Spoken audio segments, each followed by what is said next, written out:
कहानी का नाम सपनों की आग। भूमिका: यह कहानी है आरव की, जो एक गरीब परिवार से निकलकर संघर्ष, आत्मविश्वास और कभी न हार मानने वाले जज्बे से एक ऐसे मुकाम तक पहुंचता है जहां से लाखों को प्रेरणा मिलती है। यह कहानी सिर्फ आरव की नहीं, हर उस इंसान की है जो हालातों से लड़कर खुद को साबित करना चाहता है। भाग 1: मिट्टी में जन्मा सपना। बिहार के एक छोटे से गांव धनौली में जन्मा आरव एक साधारण किसान परिवार का लड़का था। घर कच्चा, बिजली सिर्फ कुछ घंटे, किताबें पुरानी, लेकिन आंखों में एक सपना: कुछ बड़ा करना है। उसके पिता रामकिशोर यादव खेतों में मजदूरी करते थे। मां सीमा देवी सिलाई करके घर चलाती थीं। 3 बहनों में अकेला भाई आरव मां बाप की उम्मीद था। जब भी कोई गांव में मोटरसाइकिल पर आता, आरव आंखें फाड़ कर देखता और सोचता, एक दिन मैं भी बड़ा आदमी बनूंगा, सब मुझे पहचानेंगे। भाग 2: शिक्षा की चिंगारी। गांव का स्कूल ज्यादा अच्छा नहीं था, लेकिन मास्टर धर्मेंद्र सर ने उसे बहुत प्रेरित किया। वो हमेशा कहते थे, बेटा, गरीब होना पाप नहीं, लेकिन सपनों को मारना सबसे बड़ा गुनाह है। आरव क्लास का सबसे होशियार लड़का था, लेकिन गरीबी हर मोड़ पर उसका इम्तिहान लेती थी। कई बार बिना खाना खाए स्कूल गया, कई बार बरसात में भीगे कपड़ों में बैठकर पढ़ा। पढ़ाई का जुनून ऐसा था कि वो खेत से लौटकर लालटेन की रोशनी में किताबें पढ़ा करता। एक दिन गांव के प्रधान ने कहा, अरे बेटा, खेतीबाड़ी सीखो, पढ़ लिख के क्या कर लोगे, जिंदगी खेतों में ही बीतेगी। आरव ने सिर झुकाया, लेकिन मन में आग जल गई। उसने सोच लिया, मैं दिखाऊंगा कि सपनों की कोई जात नहीं होती, कोई सीमा नहीं होती। भाग 3: शहर की दहलीज। 10वीं में 93% नंबर लाने के बाद आरव को पटना के एक अच्छे स्कूल में दाखिला मिला। लेकिन पैसे कहां से आते? मां ने अपनी सोने की बालियां गिरवी रखीं। पापा ने 2 साल तक खेत गिरवी रख दिए। आरव को भेजा गया शहर, जहां पहली बार उसने कंप्यूटर, बड़ा स्कूल और प्रतियोगिता देखी। शुरुआत में सब बहुत कठिन था। शहर के बच्चे अंग्रेजी में बात करते, महंगे फोन रखते, महंगे कपड़े पहनते। एक दिन एक लड़के ने कहा, तू गांव से आया है, तुझे तो बेसिक मैथ्स भी नहीं आती होगी। आरव ने कुछ नहीं कहा, लेकिन उसी दिन से उसने ठान लिया, अब मुझे सिर्फ पढ़ना है और कुछ नहीं। वो दिन रात पढ़ने लगा। टिफिन में सूखी रोटी होती, लेकिन दिमाग में आग होती। भाग 4: असफलता की ठोकर। 12वीं में अच्छे नंबर आए। आरव ने यूपीएसएससी की तैयारी का मन बनाया। आईएएस अफसर बनने का सपना अब धुंधला नहीं, बिल्कुल साफ था।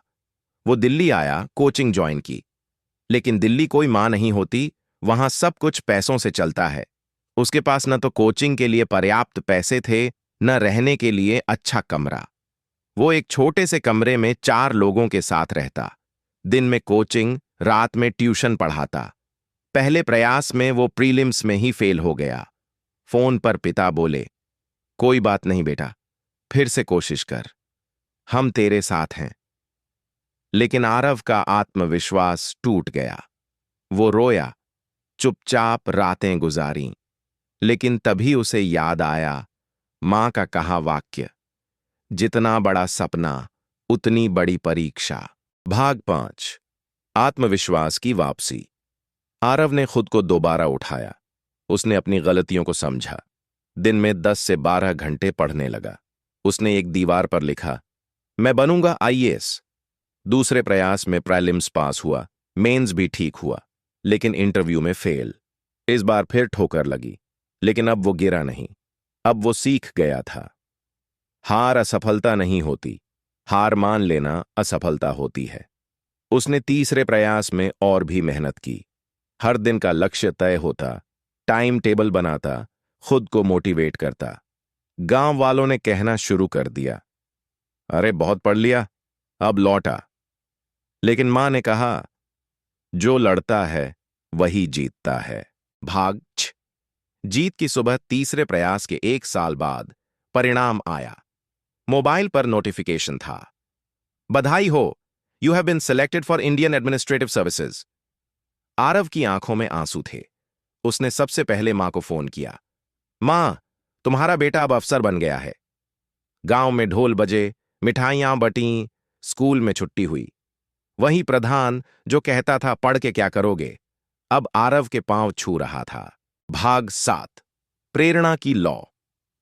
आज आरव देश के एक बड़े जिले का कलेक्टर है, लेकिन उसने अपने गांव को नहीं छोड़ा।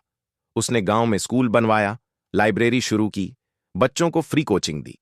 वो हर बार एक ही बात कहता है, मैं कोई खास नहीं था, बस सपना सच्चा था और हिम्मत सच्ची। आज हजारों बच्चे उसके वीडियो देखते हैं, सेमिनार में सुनते हैं और प्रेरणा लेते हैं। सीख और संदेश हालात चाहे कितने भी खराब क्यों ना हो, अगर हौसला जिंदा हो तो रास्ते खुद बनते हैं।